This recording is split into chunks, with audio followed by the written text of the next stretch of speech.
In 1788, Governor Phillip claimed possession of all of the land in New South Wales in the name of the British Crown. From 1791 through to 1820, successive governors from Phillip through to Macquarie made free grants of Crown land. Emancipated convicts and other small free settlers could apply for 40 acres, more if they had a wife or child. Ultimately, most of those who selected small grants were unsuccessful, probably because of a lack of capital. Often there was also a lack of skill or suitability for farming. These grants were foreclosed or sold for rum, and thus ended up in the hands of larger landowners. From 1821 to 1831, applicants for free grants of land had to show evidence of capital, that is to say, that they had money in the bank. But the result of this system was that the poor, mostly ex-convicts, were denied access to land, while simultaneously much of the best land in the colony was being given away to well-to-do settlers, including virtually the whole of the fertile Hunter Valley. The fault was recognised, and a new system for selling land was phased in from 1825 through to 1831. After 1831, all Crown land was sold at public auction. It was just at the point of systemic change in 1831 that the land around West Head was selected by a young Irish immigrant, Alexander Stewart Waddell. Waddell claimed to have capital sufficient to qualify for the grant, but suspicions about just whose capital it really was saw the grant reduced from the 2,560 acres applied for to just 640 acres, or 1 square mile. This surveyor's field book, dated 1832, shows Waddell's selection, along with several others in Pittwater. As it happens, Waddell never took his selection up, and after he left the colony, it was instead granted to the pastoralist William Lawson of Blue Mountains crossing fame. The deed to Waddell's land, as issued to Lawson in 1834, described it as commencing at a marked tree north of Great Mackerel Beach and near West Head, and bounded on the south by a line west, 140 change to Broken Bay, and on the west and north by the waters of that bay, back to the marked tree aforesaid. The marked tree was close to what was later named Resolute Beach, the place where Governor Phillip had first landed in Pittwater. In order to guide shipping, a signal lamp had been displayed on top of Barrenjoey Headland since 1855, but by 1867, with more than 500 vessels now anchoring in Broken Bay each year, there was a need for something better. The Royal Navy commenced a survey of Broken Bay, in part to determine the best place on which to position a new beacon. Elliot Island, known today as Lion Island, was decided upon because from there a light could be seen not just from out to sea, but upriver and into Pittwater as well. However, government economies would see dual beacons placed instead on Barrenjoey in the form of the 2 Stewart Towers. These would suffice until 1881, when the sandstone lighthouse that still stands today began operating. The chart of the survey was published by the Royal Navy in 1868. It named the land separating Pittwater from Cowan as the Lambert Peninsula in honour of Commodore Rowley Lambert, the then Commander-in-Chief of the Royal Navy's Australia Station. The Australia Station was the local naval command of the day. Challenger Head, on the western side of the Lambert Peninsula, was named after the Commodore's flagship, HMS Challenger.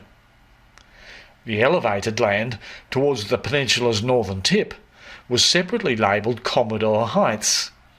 Over time, Commodore Heights would gradually become an alternative name for the Lawson grant. When William Lawson died in 1850, he died one of the wealthiest men in the colony. His various estates, including Commodore Heights, totalled more than 85,000 acres. These lands were to be held in trust for the benefit of his surviving children and grandchildren. Commodore Heights, the Lawson grant, went to his daughter Rebecca Bennington, who left it untouched.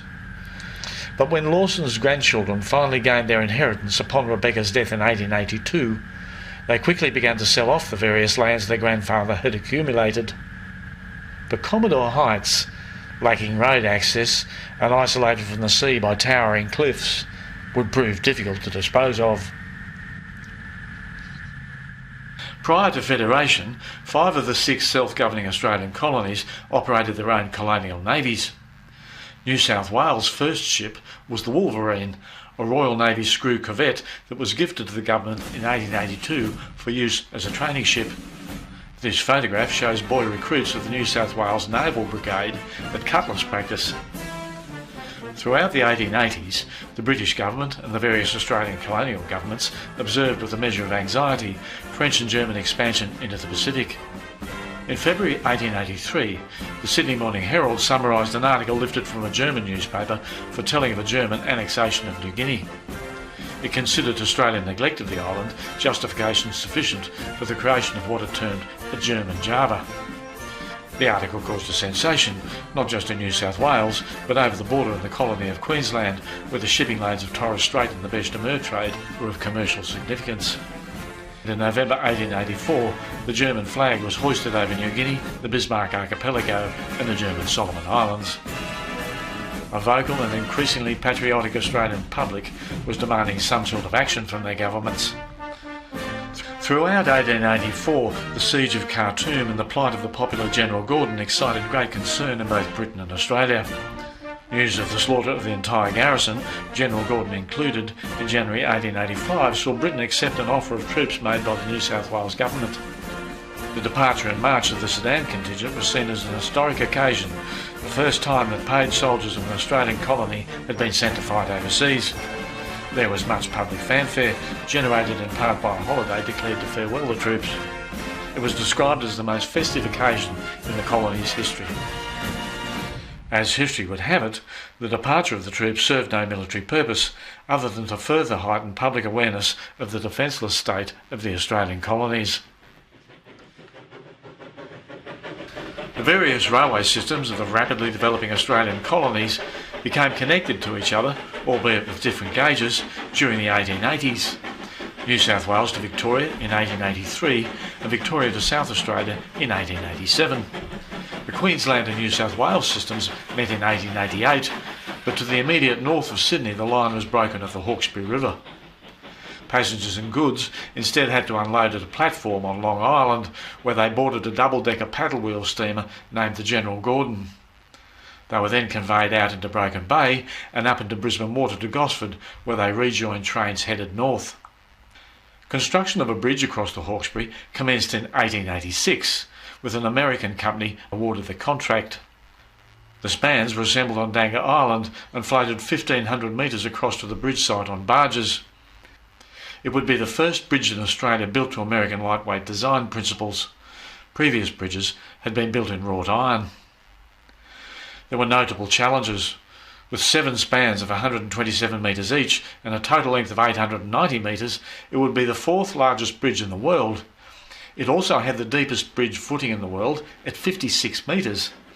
The piers consisted of concrete below the water with sandstone masonry above. It was the longest bridge in Australia and it pushed bridge design and construction techniques to the limit. When it officially opened on the 1st of May 1889, a continuous railway stretched from Adelaide to Brisbane, a distance of almost 3,000 kilometres. In March of 1885, the Lands Department started surveying a line of road running from Terry Hills to the southern boundary of Commodore Heights. It more or less followed the road that exists today. Why the road was needed wasn't immediately clear, though fear of invasion had surfaced periodically since the withdrawal of British land forces in 1870. The Lambert Peninsula was not regarded as strategically important. The real reason emerged the following year in the form of a planned subdivision into 470 5-acre lots. These lots were all linked, on paper, by roads that ran in admirably straight lines over the rugged terrain to terminate at the cliff edge, though some appeared to plunge over in order to reach the water. As it happens, no road was constructed and no subdivision took place, for there soon began a chain of events that would change the whole complexion of the Lambert Peninsula, including Commodore Heights. In 1887, the New South Wales colonial government requested expert defence advice from the mother country. Britain's Major General Shaw subsequently spent 3 weeks inspecting Sydney's coastal defences. He reported to Parliament in regard to Broken Bay that although the possibility was remote, a hostile fleet, finding the defences of Port Jackson and Botany Bay too strong for them, might be induced to enter Broken Bay with the view of landing troops there.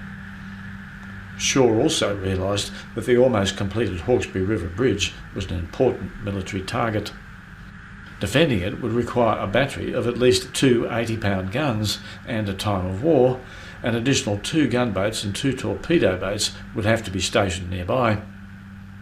As for Pittwater, General Shaw considered its defence would require 4 9-inch howitzers, 3 8-inch barrel-loading guns, 4 6-inch barrel-loading guns, 2 quick-firing Hotchkiss naval guns, and 4 rifle-calibre guns, all supported by a garrison of 150 engineers and infantry with naval accessories.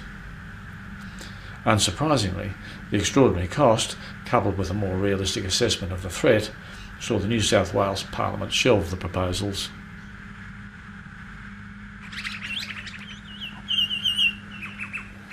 By the late 19th century, Pittwater had become a genteel playground for the wealthy. New coach and ferry services brought picnickers and campers to popular spots like the Basin. Large steamers also offered excursions on the waterways. Eccleston Dufour, a member of the Royal Society, patron of the arts and sciences in general, and a conservationist, had become enamoured of the area around Cowan Creek on the western side of the Lambert Peninsula. Disgusted at the depredation of native plants by Sydney flower sellers, he lobbied for the creation of a public reserve to Sydney's north, similar to that recently proclaimed to the south, the Royal National Park. This resulted in the gazetting of Kuringai Chase in 1894, an area of 35,300 acres that included most of the Lambert Peninsula. Hunting and fishing were prohibited altogether, and the natural and Aboriginal-made features of the park were afforded strong protection, on paper at least. But creation of the chase only served to further isolate Commodore Heights, which still remained in private ownership.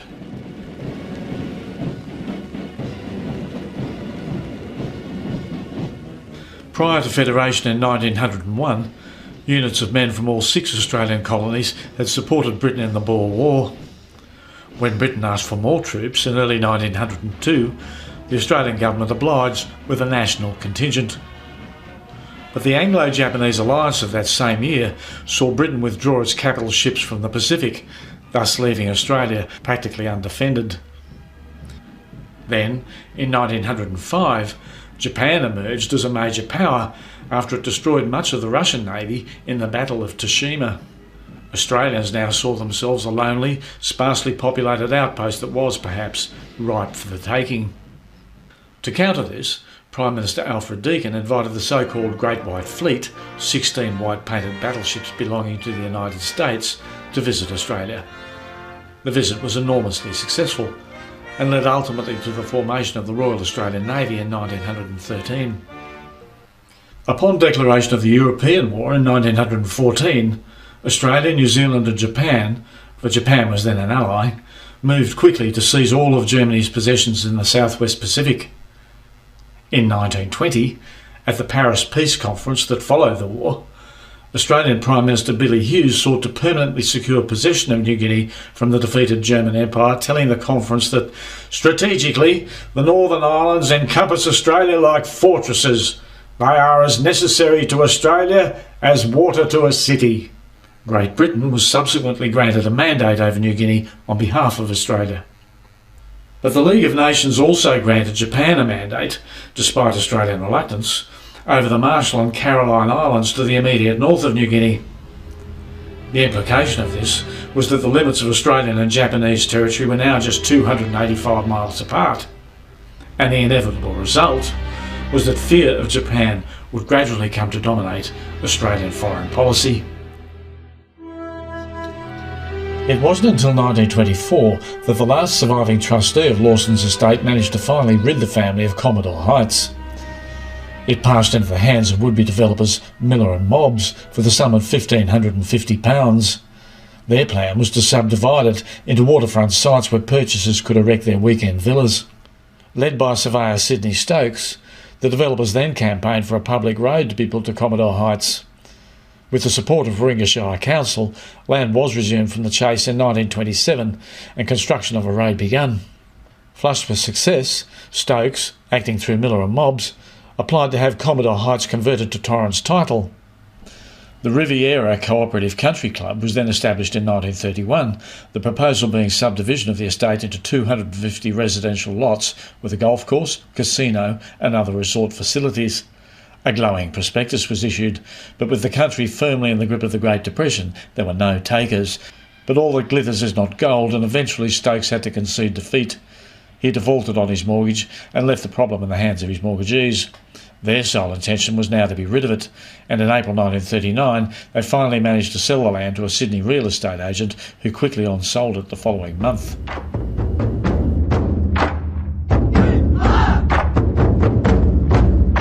Whereas World War I had bypassed Pittwater with scarcely a ripple, there were deep concerns about Japanese intentions as the 1930s drew to a close. Since the invasion of Manchuria in 1931, the Japanese army had modelled itself upon that of Germany.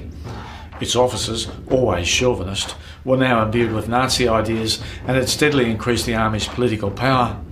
Moderate influences in Japanese policy were being overcome by a wave of assassinations. National expansion was glorified and raised to religious duty.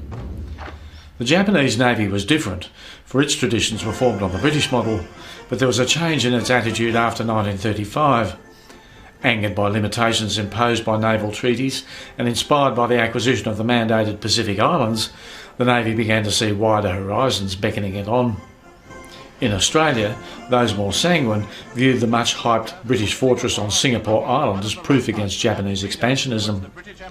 But others noted that Japan now had the third largest navy in the world, and the huge base at Truk Lagoon in the Caroline Islands was within striking distance of the Australian mainland.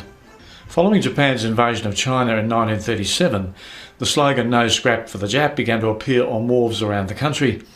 Sydney wharfies walked off the Tame and Maru when they learned that scrap iron destined for Japan was on board. They argued that these materials were being used for war purposes against the Chinese civilian population. Oh, we wouldn't load pig iron for the fascists of Japan. Despite intimidation, we refused to lift the ban. With democracy at stake, the struggle must be won. We had to beat the menace of the fascist rising sun. Even before war broke out, planning for the defence of Sydney was quietly underway. There was a view that a Japanese invasion would follow the course suggested by General Shaw some 50 years before, and it would involve a naval attack on Pittwater as the gateway to Sydney. In June 1939, it was proposed that 2 4.7-inch guns and 2 searchlights be allocated for the defence of Broken Bay. The battery would be sited at West Head. Barrenjoey was rejected because it could be isolated by a small landing force at Palm Beach. Just days before Australia declared war on Germany, the New South Wales government resumed the whole of Commodore Heights, ostensibly for public recreation. Control was quickly ceded to the Commonwealth for defence purposes, but the New South Wales government was asked to do some of the necessary roadwork to West Head as part of its tourist policy, both to avoid panicking Pittwater locals and to minimise the inevitable claim for compensation. Fellow Australians, it is my melancholy duty to inform you officially that in consequence of a persistence by Germany in her invasion of Poland, Great Britain has declared war upon her, and that as a result, Australia is also at war. Following the declaration of war against Germany on the 3rd of September 1939, there was controversy in Australia. Should we concentrate on forming an overseas service to fight Germany in Europe, or a home defence force to fight Japan? Prime Minister Robert Menzies decided to do both, although the experience of the Great War indicated that Australia did not have the resources to do either. A National Security Act was passed, and a volunteer military force, the 2nd AIF, announced for service at home and abroad. A citizen militia was organised for local defence. The 18th Militia Battalion would defend the coast from Barrenjoey to Narrabeen, the 17th Militia from Narrabeen to Manly. The production of hundreds of miles of defensive barbed wire went into full swing, along with the pouring of thousands of concrete tetrahedrons to block tanks, each of which weighed 2.5 tonnes and stood 5 feet high. Multiple rows of these tetrahedrons lined all the beaches south of Mona Vale. In January of 1940, on the open area at the end of Ruskin Row at Avalon, Nancy Bird Walton, Australia's famous aviatrix, trained the Women's Air Training Corps at the Sundown RAAF camp. Volunteers learned aircraft engine maintenance, ambulance and truck driving, and signalling. At Mona Vale, La Corniche, the extraordinary building better known as Brock's Folly, was also used as a training base. Although the government hoped that half the new AIF would be drawn from the militia, it was soon clear that this would not be achieved. After an initial rush, enlistments quickly tapered off, so that only one division, the 6th, was formed. Most of the 6th arrived in Palestine in June 1940. It took the fall of France in July 1940 to shock both government and people into action. A huge surge of enlistments, almost 50,000 in June 1940, provided enough personnel to fill not only the recently formed 7th Division, but an 8th and 9th as well. Though the track at either end of the Hawkesbury River Railway Bridge was single line, the bridge itself had double tracks. This had led to the undesirable practice of using the bridge as a crossing point for trains operating on this section of line, thus regularly subjecting the structure to maximum stress loads. In 1927 the bridge was strengthened and the practice put an end to. But in 1937 a nasty crack developed in one of the piers. With the war demanding up to 100 trains a day across the bridge, the timing couldn't have been worse. The speed limit on the bridge was revised down to 15 miles per hour, and then to just 5. Work commenced on a new bridge in July 1940, but it wouldn't be completed until after the war had ended. The European War finally reached Australian waters in August 1940, with the German raider Orion sinking a French cargo vessel, Natal, off Noumea. 4 days later, Orion sank a British merchantman, the Turkina, in the Tasman Sea. Further pressure came in the form of the German auxiliary cruiser Penguin. It laid mines between Sydney and Newcastle in late October 1940, as did the Storstad off the Victorian coast. In early November, Storstad mines sank 2 ships off Wilson's Promontory, the Cambridge and the city of Rayville. Closer to home, a Penguin mine sank the freighter Nimbin off Nora Head in early December with the loss of 7 lives. Another claimed the trawler Millie Mulmull off Broken Bay in March 1941. Because of the German raiders, few boats now ventured out to sea from Pittwater. Homes were blacked out at night. Bomb shelters were dug.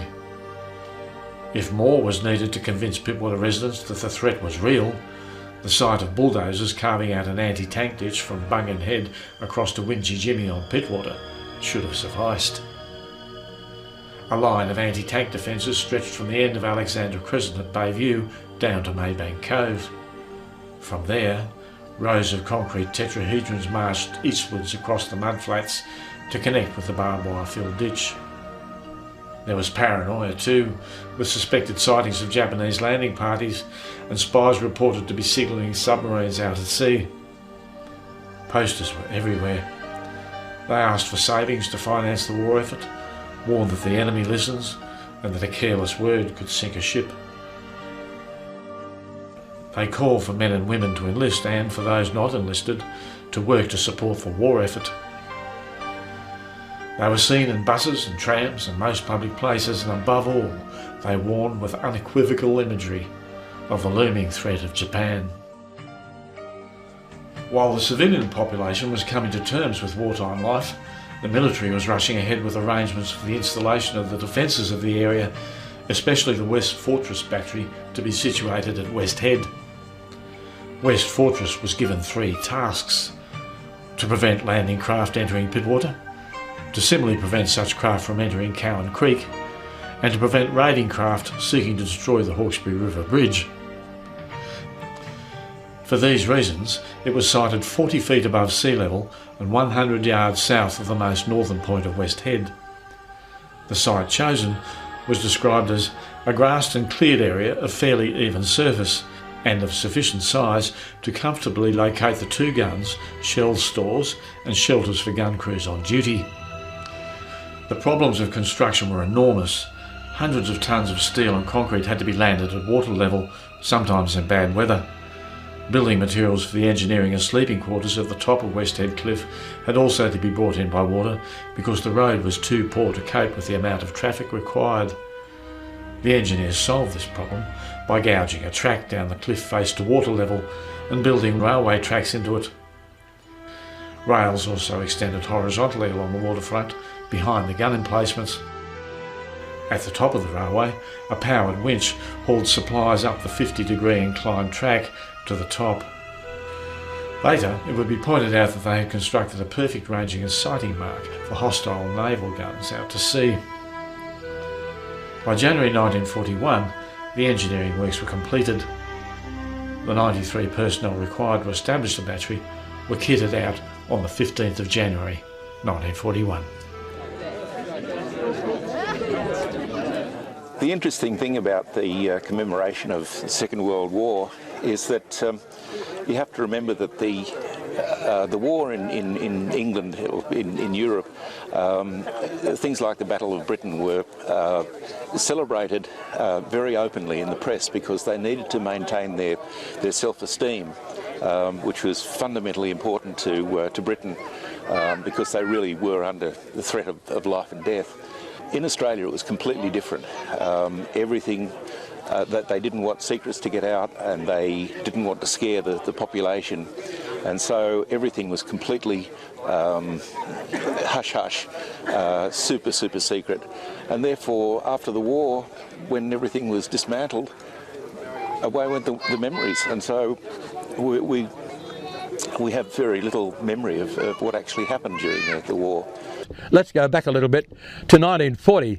It's well recorded in 1940 that just over the horizon, not far out, the German Navy was really quite busy, and they were playing havoc in the shipping lanes off the coast. It has been not officially confirmed, but the first ship to be sunk on the Australian coastline during the war was just off Cooktown, and it hit a mine which had been laid by a German auxiliary cruiser by the name of Penguin.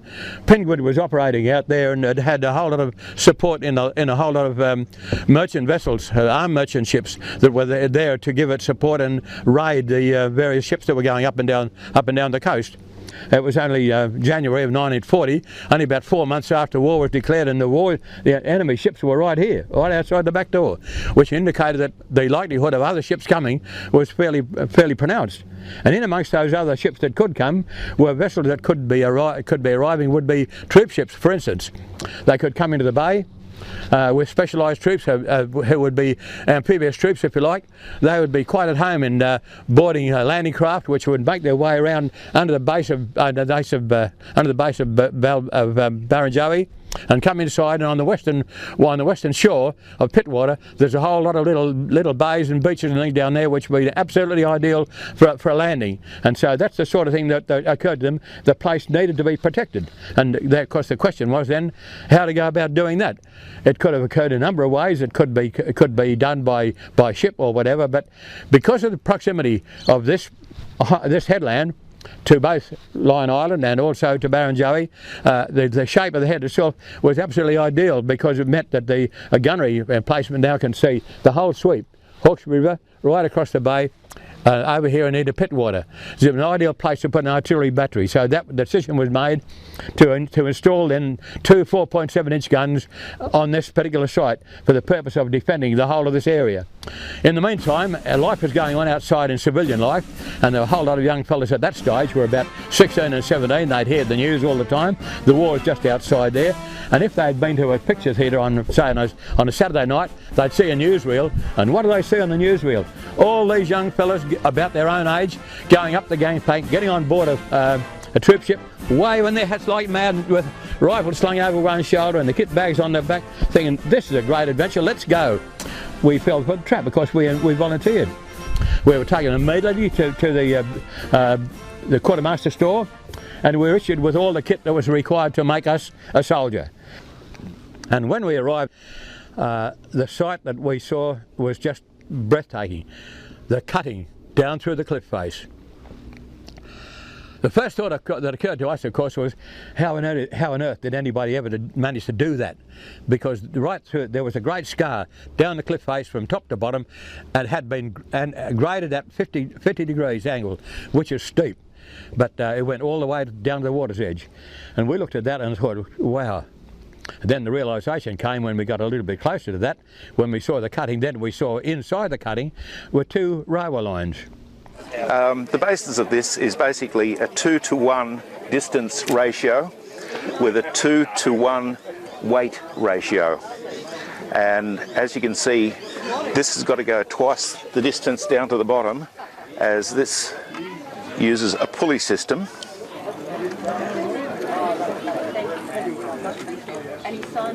Okay, so this weighs twice as much as that, but this moves twice as far as this one. So I'll just move that down again.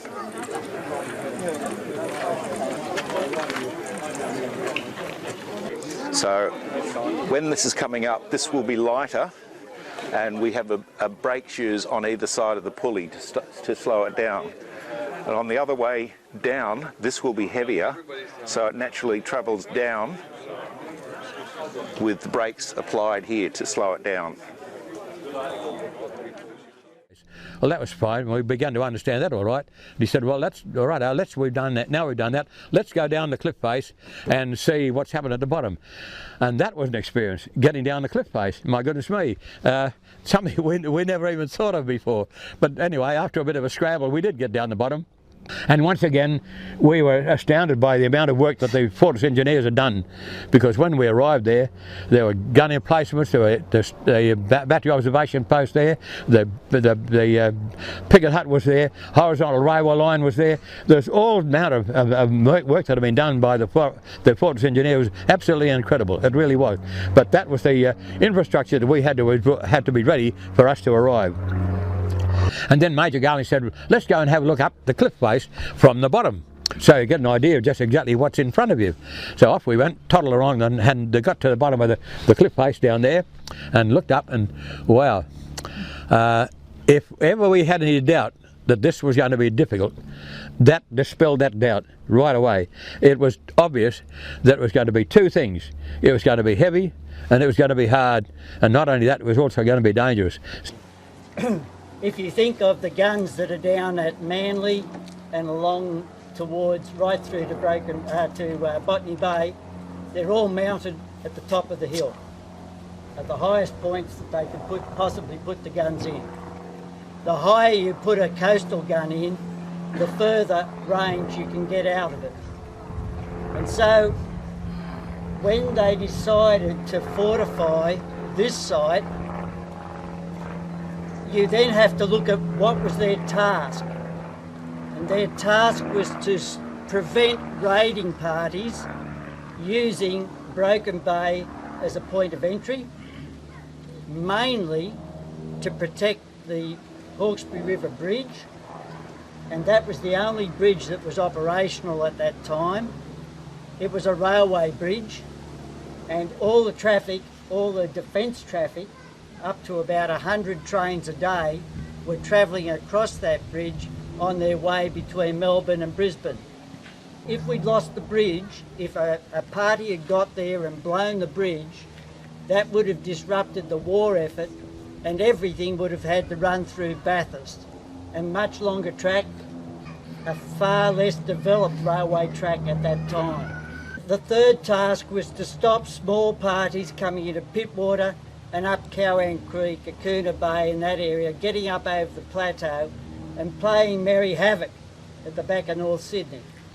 So the task wasn't to stop capital ships and large naval vessels getting into Broken Bay. It wasn't even envisaged as a risk. And so instead of big guns, they put 2 4.7-inch guns onto this site. These were old guns. They'd come off merchant ships at the end of World War I. They'd been put into store. They'd been kept very carefully by Navy, and Navy had quite happy to sign them out to Army to bring them up here and to use them again during World War II. But why down there? John Whitelaw was the colonel fixed defences in Sydney. John Whitelaw said, well, I don't want dead water. Now, if you have a gun up here and you depress it 5 degrees, it's going to hit the bottom of Barrenjoey. And everything underneath it, from here, from the foreshore here to the point where that round lands, is dead water. Anyone can go up and down there, and you couldn't hit them. So he said, the only way you can stop them coming into this area is to put the guns at the bottom. Army headquarters wrote back and said, we don't agree with you. And he said, well, I'm sorry, but that's where they're going. And he stuck to his guns. And he won that argument on the ground of dead water. And so that's why the guns went down there. That's why these young fellas had to get everything down there and be able to man it. And that's why they built the picket hut down there, because they didn't want people scrambling up and down in the dark if they had to take post. They had to keep enough people down there 24 hours a day so that they could man those guns in an instant. And so therefore they put virtually half the battery down there and half up top. Intelligence was coming in to say Broken Bay is in more danger than it had been before. They were then forecasting the arrival of Japanese ships, which had not been counted on beforehand. So the concentration was going to be get one gun operating as quickly as possible. So the effort was really made then to get number 2 up and running. And all the time we were getting more and more intelligence readings saying, you know, the risk is high. Push, push, push, make it harder. Tomorrow morning, we were up for breakfast, of course, and did all the usual checks of the ropes and the slings and this and that. And we were sitting having lunch and just about to finish, and the truck came around the corner. And sitting on the back of that truck was the monster. Ah, good Lord. When we looked at it, it was sprawled. That's all I can say, but it was sprawled all over the truck, a little bit over the sides, and it was about 5 foot tall, and it was a sort of a dirty blue, grey, green sort of a colour. It was ominous. We had to get a number of slings and put around the pedestal and connect those to the block and tackle and lift them off the back of the truck. We raised it about 10 centimetres, enough to clear the truck. Truck was driven away, and now of course we have is this 7 tonnes of pedestal sitting on the end of a rope. Next thing was to lower the pedestal onto the rollers. Aha! It's all begins to fall into place. So we then go to the crowbar, and we were able to persuade the pedestal to move across that distance, across that area, until we got it right to the gantry, where we had to pick it up, put it on the moving platform. We moved the pedestal down, again go back to the block and tackle, lift the pedestal, take away all the timbers, excepting the uprights. Nobody was allowed inside that gun emplacement while that pedestal was hanging just suspended right above us. No way known we'd get in there. However, what we had to do now is take all the pieces of timber away, pick it up with a block and tackle, and then lower it into the gun emplacement, where at the bottom of the gun emplacement where there's a steel face with bolts in it, and the whole idea was that would be dropped into place and that would then be secured. That was fine. Then we take the big piece of timber out. When that was out, the gun deck was laid around, and then what we had to do, of course, the next thing after the pedestal was the gun cradle. And after the gun cradle came the gun, which was the gun and a breech in one piece. And from there on, all the other odds and ends that were required. The sights for the gun layers, the recovery action, which covered the recoil of the gun, all those other various pieces that are required to operate a gun of any kind were there then, so they had to be slowly put into place. So by then, the pressure was really on. And we were battling to get these things running as quickly as we could. It didn't take very long for us to realise, of course, that by now the gun really was getting to the stage within a reasonable time we'd be able to say the gun is now ready. Now, a proving shoot is something that takes place wherever artillery is concerned to make sure, firstly, the gun is accurate.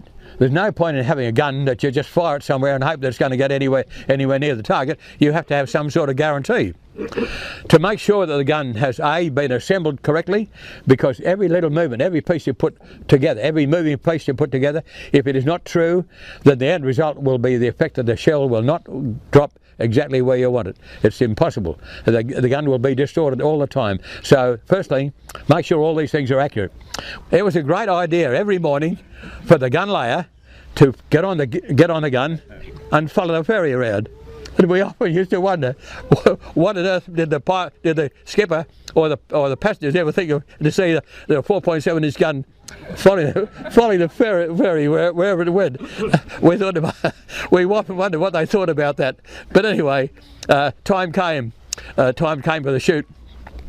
The gun crew was ready, but mind you, it's all right. It's casual to say, let's have a shoot of a gun, bang bang. That's not like that. It is a very complex business. Artillery itself is a complex business. What I'd like to do now, I would like to bring back my friend Vic Ray, who I'd like to talk to you again about what's going on in the battery observation post. There's a real flurry of activity. Vic. But to make the guns work properly, you had to have a battery observation post. Sometimes they were called the people with the cherry plum in the mouth by the gunners, but they did a lot of work.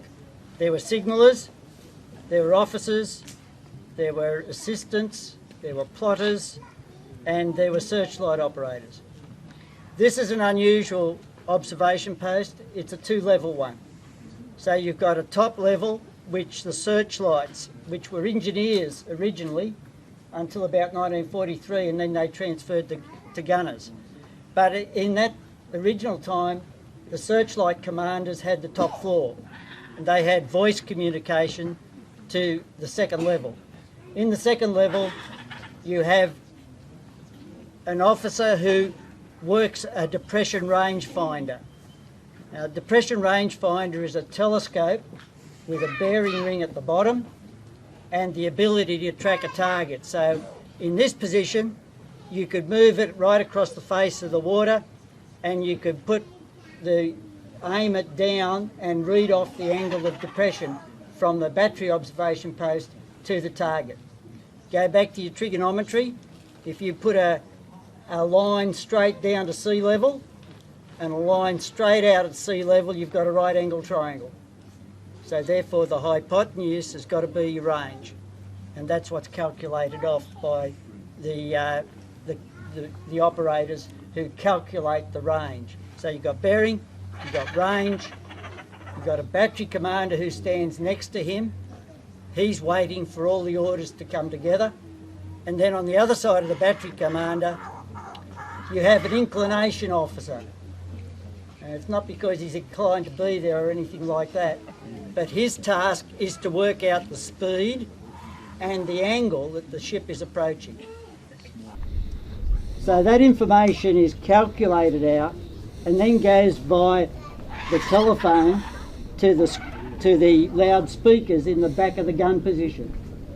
And that information coming out, bearing, range, the angle of offset that allows for the speed of the boat, and that's affected by the things that the inclination officer has reported.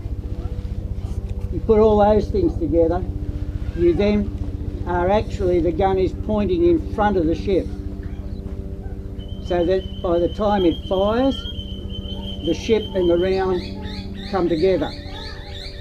And that's the task for the battery observation post. It's not just a matter of sitting at a gun, looking through a sight and aiming at a target. You do that, the target's gone past you. The calculations mean that you actually get both together. So that keeps them busy. The other thing about the searchlights, it's not like New Year's Eve, where the searchlights are all over the sky and all over the bridge. Not at all. Because as soon as you turn a searchlight on, someone's going to fire at it. Okay, so the searchlights are blacked out until the battery commander is ready to go to fire. And then he needs the light, not straight away, but when the round is about to hit the target. And so they will order the searchlights 1 exposure 30 seconds, 2 exposure 30 seconds, and then it's black again. And in that time, those 2 rows of lights, the battery commander is supposed to be able to pick up the round and make his correction and adjustments for the next set of rounds of fire. Thanks, Vic. with all this going on in the background, of course, now the gun crew, of course, is itching now. They begin to feel, well, at least we've got somewhere. We're getting close. So eventually, anyway, the gun crew was around. The gun was loaded. The shell had been loaded. The cordite charge had been loaded. The breech was closed and locked. And the breech operator had, in a true fashion, he had stepped back away a little bit from the gun and raised his right arm to indicate that he was standing clear of the breech, so that he wouldn't be hit as the gun recoiled. And then, of course, what they wait for is the report from the layers, having got all this information. They can lock onto the target. When both layers say on target, then it's all ready to go. The first shot was overshot, which was meant to be. The second one was short. The third one was overshot. The fourth one was short. But the fifth one, of course, had just destroyed the rogue altogether, which it was meant to do, to destroy the target. So yes, we had a pretty good night. We felt at that time, you know, looking back, we had been then in the army probably a couple of days short of 12 weeks. I mean, in that 12 weeks, we had been through all that training we had. We had been through the exercise of putting this gun together and putting this battery together, and here we are at the end, and the gun's been fired and it's absolutely spot on. We felt somewhat pleased with ourselves, because we thought in a relatively short space of time, from boys who had known absolutely nothing beforehand, we thought we had done pretty well. I must say that this right now, that's about as much as I say about this story now. To say any more would be repetitive, because all the things that happened in number 2 gun, we did in number 1 gun. And we've just been repeating the same story over and over again. But again, I say, perhaps, on behalf of the 80-odd guys that came here together, as we were then, I thank you for your attendance and your interest in what's happened. Thank you. Oh, you're very kind.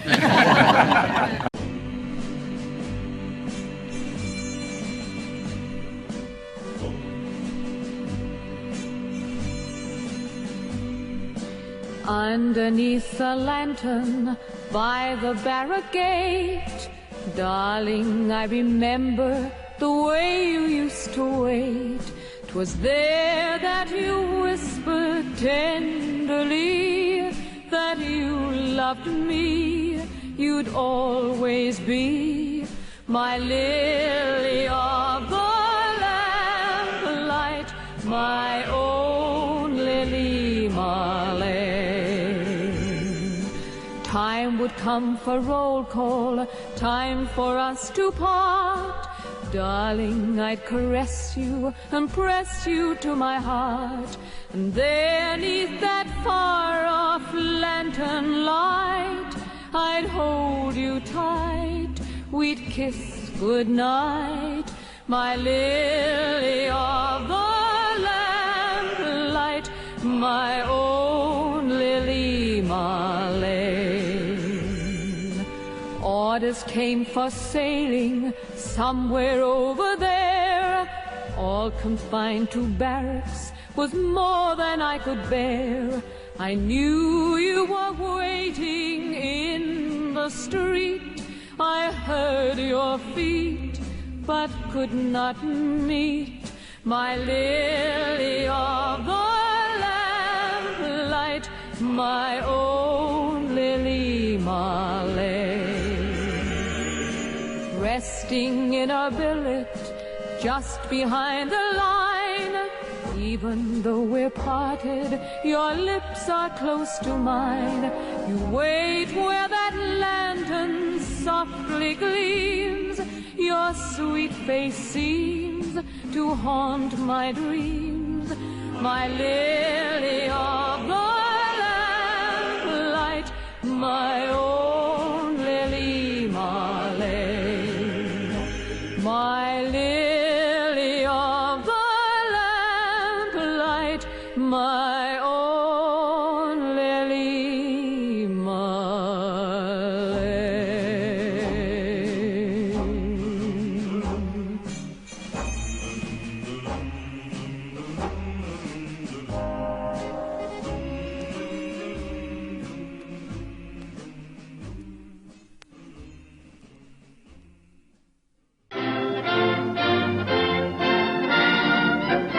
Wish me luck as you wave me goodbye. Cheerio, here I go on my way. Wish me luck as you wave me goodbye. Not a tear, but a cheer, make it gay.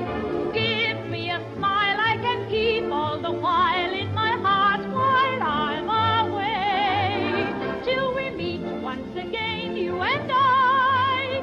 Wish me luck as you wave me goodbye. Wish me luck as you wave